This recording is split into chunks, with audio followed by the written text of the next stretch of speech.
everyone, I'm Cheryl and welcome to the Sewing Room channel, and this is your tip of the week. Now, if you hear a large roar or rumbling, we just started having a big rain and thunderstorm, so hopefully you can hear me clearly, and I apologize for the bad weather we're having today.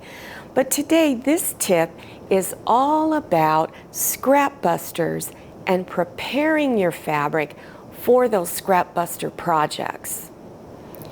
If you're new to sewing, you might be wondering, well, what is a scrap buster project? And what it is it's sewing projects that use up small pieces of fabric, like this little twisty hair tie, what do they call these? Scrunchies. This is just a little drink coaster with a sports theme on it. This is a bookmark, and it's just got scrap pieces of fabric stitched together.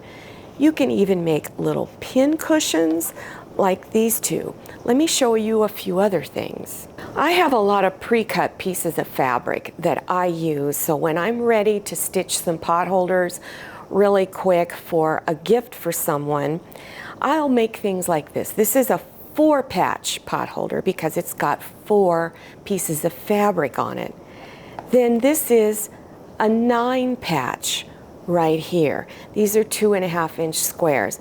Now you can put the same design on the back or one larger piece of fabric on the back. This is a 16-patch. It's got all these little squares, but it is kind of pretty. And again, I just used plain fabric on the back. These are leftover jelly roll strips, and I just put them together into a potholder.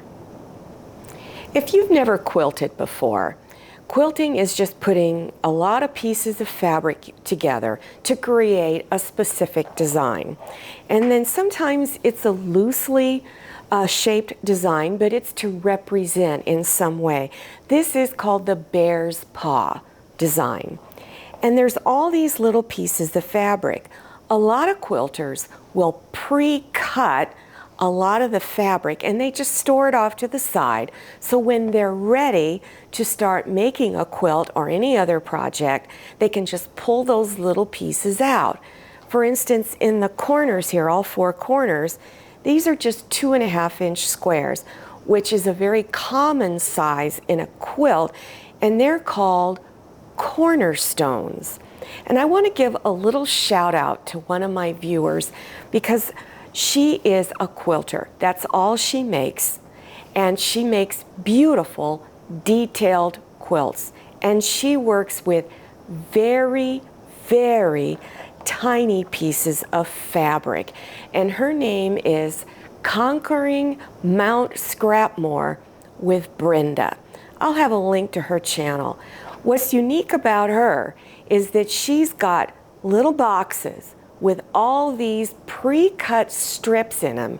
Her sewing room looks very interesting to me because she's got stacks of all these organized little boxes.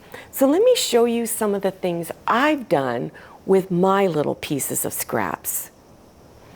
Now, all of these things I'm about to show you, I have links for down below in the description section. So you're going to just scroll down to where you see show more or the down arrow, and you're going to see it. And this was one of my DIY tablescape ideas, and I made this really pretty fall tablescape.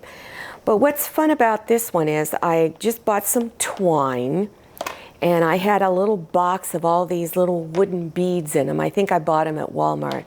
So I put some beads on it, took some little short strips of fabric, I think they were 1.5 inches wide, something like that, and I just tied a few on, then I repeated, put some beads on, tied some more, and I just kind of wound it around everything on the table. So again, you can use these scraps for little things like this.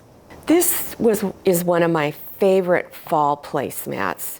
And this fabric here I purchased at Walmart, and this was done, I don't know, 2 or 3 years ago on my channel, and I still see this fabric there, and I just love it. It's very outdoorsy, kind of up in the forest somewhere, but all of these squares, I think they're 2.5-inch squares, was scrap fabric that I already had pre-cut. So all I needed to do was pull out enough to cover the border on this. This is a fall-themed rag wreath that you can hang on your front door. You can even hang it indoors if you like. And it's about 2-inch wide strips. I think they're about 9 inches long. And the wreath form, the wire wreath form, you can buy at Dollar Tree for $1.25. They're really inexpensive there. But you can also get them at Walmart, probably Michael's Crafts, Hobby Lobby, all of those places. And you can even get them on Amazon.com. This is one of those things that's a mindless task. Even your kids can do it for you. So when you finish a project, you want to take that fabric and just cut it up into specific sizes that you can use again in another project. Now, these strips were left over from another rag wreath that had a patriotic theme to it. When you're done and you have the strips left over, you want to make sure you file them with like colors. Make sure you've got all your blues together, your greens, and your yellows, and put them in a little plastic bag or a little box and write on the outside what the sizes are. Now I'm going to show you how I go about cutting up scraps of fabric. So you may have scraps that look like this. There are a variety of sizes and lengths and shapes. So what you want to do is sort them out and pick pieces that are kind of similar in size. Now the reason you want to pick the ones similar in size is you want to be able to speed cut. You want to cut all these fast. You don't want to spend hours cutting one little piece at a time. So I like to use a rotary cutter and a rotary cutting ruler.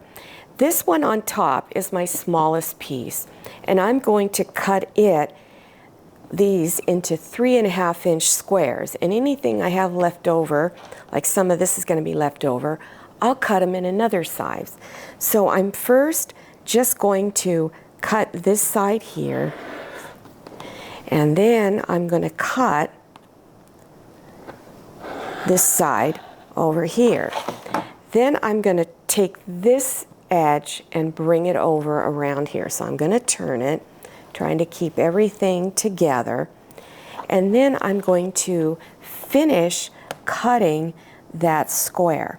So here we go. I've got it up here, line it up. I've got my 3.5-inch line here and my 3.5-inch line here. And then finish cutting. Now you could sort everything by the same color before you cut. If you don't want to do that, you still want to keep your sizes together if possible. So again, just mark everything. And this little piece right here, I can actually get another square cut out of it. So you don't want to let it go to waste. Now I have these little tiny pieces left over. And the person I was talking to you about earlier in the video, called Brenda, she likes to do string quilting. In other words, very skinny little strips. Now, I don't have the patience for that, but if you've been wanting to get into that, don't throw these away. If you have some leftover jelly roll strips, which are 2.5 inches wide, and you want to cut them up into 2.5-inch wide squares, take your strips, if they're really long, and fold them in half and line up all the edges, and then place it on your cutting mat, lay one edge on the line, and cut this edge here straight. And then to cut your 2.5-inch squares, go over 2.5 inches and then do a cut. And you would just keep on going down the length of the strip until you have all of your 2.5-inch squares cut. Well, I hope this tip of the week was helpful to you for organizing your scrap fabrics. Now, any projects that you saw in this tutorial, check down below your YouTube screen for the links to it if you're interested in doing it. So scroll down to the description section and click on Show More or the down arrow, and you will see the links appear. Now remember, everything in this video is just a suggestion.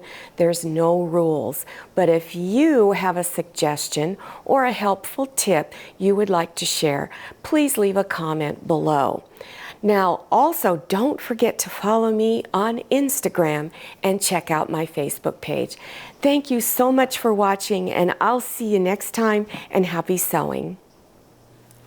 If you like the Sewing Room channel, one of the best ways to show your support is to subscribe by clicking on that red subscribe button and give this video a thumbs up.